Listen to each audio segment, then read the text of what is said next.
और हम वादे के मुताबिक तुम्हारा कर्जा लौटा दें। और फिर आप सल्लल्लाहु अलैहि वसल्लम ने हज़रत उमर रज़ी अल्लाह अन्हु को कहा, चले खैर ये जो मामला होना था हुआ, लेकिन इसको फलां जगह ले जाओ तो वहां खजूरें पड़ी हैं, जखीरा किया हुआ है, तो इस बंदे को इसके कर्ज के मुताबिक उतनी खजूरें दे दो और फिर कुछ एक्स्ट्रा भी देना है, फालतू भी देनी है। दूध पाक पढ़िए, अल्लाहुम्मा सल्ली अला मुहम्मद व अला आलि मुहम्मद कमा सल्लैता अला इब्राहीम व अला आलि इब्राहीम इन्नका हमीदुम मजीद। अल्लाहुम्मा बारिक अला मुहम्मद व अला आलि मुहम्मद कमा बारकता अला इब्राहीम व अला आलि इब्राहीम इन्नका हमीदुम मजीद।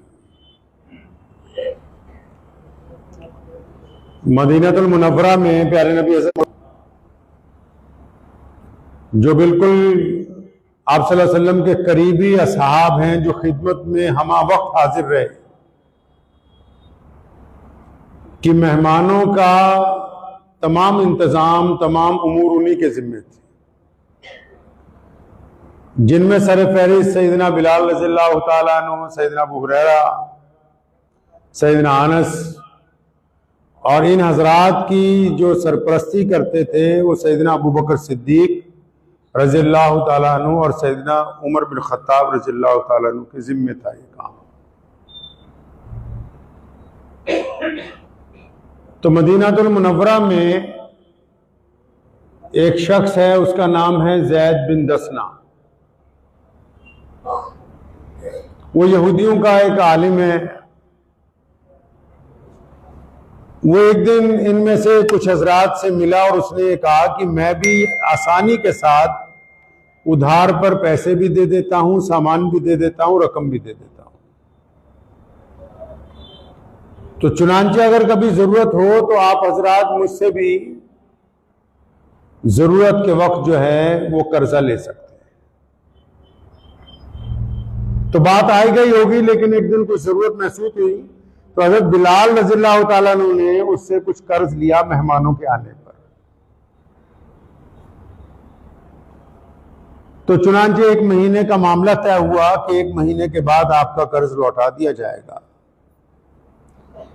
तो उमर रज़ियल्लाहु अन्हु फरमाते हैं कि अभी वक्त पूरा होने में 3 दिन बाकी थे कि मैं नबी अलैहिस्सलातु वस्सलाम के साथ कहीं जा रहे थे, तो बीच चौराहे के ये मिल गया और उसने कसदन नबी अलैहिस्सलातु वस्सलाम को मुखातिब होके बड़ी तलखी के साथ,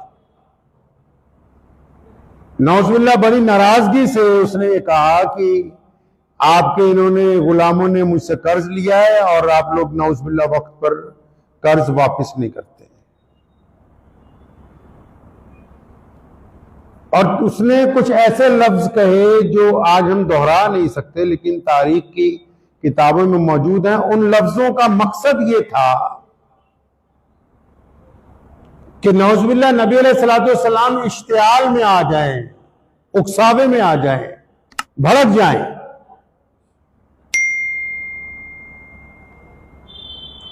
तो चुनांचे जब उसने ऐसी 2-3 बातें कही तो अचानक उमर रज़ियल्लाहु अन्हु साथ में थे, तो आप सल्लल्लाहु अलैहि वसल्लम के सामने जब उसने ये बातें कही तो हज़रत उमर रज़ियल्लाहु अन्हु ने अपनी तलवार नियाम से निकाल ली। तो नबी अलैहिस्सलातु वस्सलाम ने हज़रत उमर रज़ियल्लाहु अन्हु को रोका, फरमाया नहीं, इसको कुछ नहीं कहना, तुम्हारा तो काम है भी इसको यकीन दिलाओ कि अभी वादे की मुद्दत में 3 दिन बाकी है और हम वादे के मुताबिक तुम्हारा कर्जा लौटा दें। और फिर आप सल्लल्लाहु अलैहि वसल्लम ने हज़रत उमर रज़ी अल्लाह अन्हु को कहा, चले खैर ये जो मामला होना था हुआ, लेकिन इसको फलां जगह ले जाओ तो वहां खजूरें पड़ी हैं, जखीरा किया हुआ है, तो इस बंदे को इसके कर्ज के मुताबिक उतनी खजूरें दे दो और फिर कुछ एक्स्ट्रा भी देना है, फालतू भी देनी है 2-4 किलो।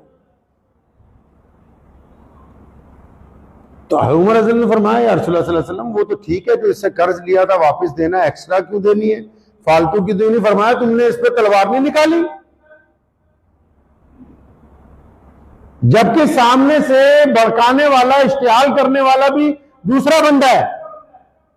फिर भी नबी अलैहिस्सलाम अपने सहाबी को कह रहे नहीं, उसके भड़काने के बावजूद तुम जो थोड़ा सा भी भड़के हो तो इसका भी मुआवजा देना है। तो चुनांचे जब आप सल्लल्लाहु अलैहि वसल्लम वहां से तशरीफ ले गए, उमर हजरत उनको ले गए, उस बंदे को उसको खजूरें दी, एक्स्ट्रा खजूरें भी दे दी। तो वो जो बंदा था ज़ैद बिन दसना, वो हजरत उमर हजरत का उसने घुटना पकड़ा और उसकी आंखों में आंसू आ गए। उमर हजरत ने कहा एक हफ्ते तो बदतमीजियां करता है और अब रो के दिखा रहा है। तो कहने लगा नहीं उमर, तो मुझे जानता नहीं है, मैं यहूदियों का बड़ा आलिम हूं, मैंने तौरात भी पढ़ी है, इंजील भी पढ़ी है, ज़बूर भी पढ़ी। नबी आखिरुज़्ज़मा सल्लल्लाहु अलैहि वसल्लम की जो निशानियां मैं अक्सर उनमें देखता हूं, तो एक बाकी थी, हमारी किताबों में लिखा है जो मोहम्मद रसूलुल्लाह सल्लल्लाहु अलैहि वसल्लम है, कायनात के लिए अल्लाह ने जिनको रसूलुल्लाह सल्लल्लाहु अलैहि वसल्लम की ज़ात किराम। जब ताइफ में नबी अलैहि सलाम पर लोगों ने हमला किया है, आप सल्लल्लाहु अलैहि वसल्लम पे हमले से पहले जो ताइफ के बदतरीन बदमाश थे, उन्होंने जो लफ्ज कहे, मैं फिर उन अल्फाजात को यहाँ कॉपी नहीं करूंगा क्योंकि वो नबी अलैहिस्सलाम की शान में वो लफ्ज दुरुस्त नहीं थे, लेकिन वो लफ्ज ऐसे थे कि अगर कोई आम बंदा सुने, आप सल्लल्लाहु अलैहि वसल्लम ने जंग के मौके पे कहा, जब दुश्मन का दबाव ज्यादा था, कि मैं पीछे नहीं हटूंगा क्योंकि मैं अल्लाह का नबी हूं। हज़रत अबू सुफियान हज़रत ने रसूलुल्लाह सल्लल्लाहु अलैहि वसल्लम के घोड़े को पकड़ रखा था, उन्होंने कहा रसूलुल्लाह सल्लल्लाहु अलैहि वसल्लम अगर हम पीछे हट के दोबारा फरमाएं नहीं, मैं अल्लाह का नबी भी हूं और अब्दुल मुत्तलिब का बेटा भी हूं। यानी अपने दादा से इतना प्यार था कि अपने दादा का नाम भी मैदान जंग में लिया कि मैं अल्लाह के नबी और अब्दुल मुत्तलिब की औलाद में से हूं, हम पीछे कैसे हट सकते हैं। तो इस यहूदी ने ज़ैद बिन दसना ने जब नबी अलैहिस्सलाम को भड़काने की नाउज़ुबिल्लाह कोशिश की, तो इसने आप सल्लल्लाहु अलैहि वसल्लम के दादा का नाम लेके बेअदबी की थी, फिर भी रसूलुल्लाह नहीं बढ़के। आप अंदाजा लगाएं, अगर किसी एक आम आदमी को उसके माँ बाप का नाम लेके कुछ कह दिया जाए, उसके घर वालों का नाम लेके कुछ कह दिया जाए, तो 4-5 थप्पड़ तो मेरा ख्याल बनते ही, इससे कम पे तो बात नहीं खत्म होती है। आप सल्लल्लाहु अलैहि वसल्लम को वहां ताइफ में क्या कुछ नहीं कहा, और जो साथ में खुद्दाम है उन्होंने कहा या रसूलुल्लाह सल्लल्लाहु अलैहि वसल्लम बद्दुआ करें इन लोगों के लिए, फरमाया नहीं, मैं बद्दुआएं देने के लिए नहीं आया हूं, मुश्किलात खड़ी करने नहीं आया हूं। आप अलैहिस्सलाम की ये सुन्नत है, हमने जो सीखा है वो नबी अलैहिस्सलाम से सीखा। जिंदगी में अगर कोई आपको उकसाने के लिए आए, आम मोहम्मद रसूलुल्लाह सल्लल्लाहु अलैहि वसल्लम की सुन्नतों पर नहीं है। और ये नहीं कि भड़कावे में ना आने का मतलब ये कि हम बुज़दिल नहीं, ये तो नबी अलैहिस्सलाम किसी के कहने पे भड़कावे में नहीं आए, ये नबी अलैहिस्सलाम किसी के उकसाने पर जोश में नजर नहीं आते, वही नबी अलैहिस्सलाम मैदाने बदर के फाते हैं, वही मोहम्मद रसूलुल्लाह सल्लल्लाहु अलैहि वसल्लम की तरफ से फतेह मक्का की गई है, वही मोहम्मद रसूलुल्लाह सल्लल्लाहु अलैहि वसल्लम है जिनकी ताकत का लोहा भी कायनात के तमाम दुश्मनों ने तस्लीम किया है। लेकिन आम जिंदगी में मोहम्मद रसूलुल्लाह सल्लल्लाहु अलैहि वसल्लम किसी के कहने पर कभी भड़कावे में नहीं आए। हमारे यहां क्या असूल है भाई, आपको पता है कि कोई आदमी बड़ा कैसे बनता है? ये राज की बात आपको पता है कि कोई भी आदमी, मुसलमान नहीं, कोई भी, कोई प्रधान बन जाए, एमएलए बन जाए, एमपी बन जाए, कोई वजीर आला बन जाए, कोई किसी मुल्क का सदर बन जाए,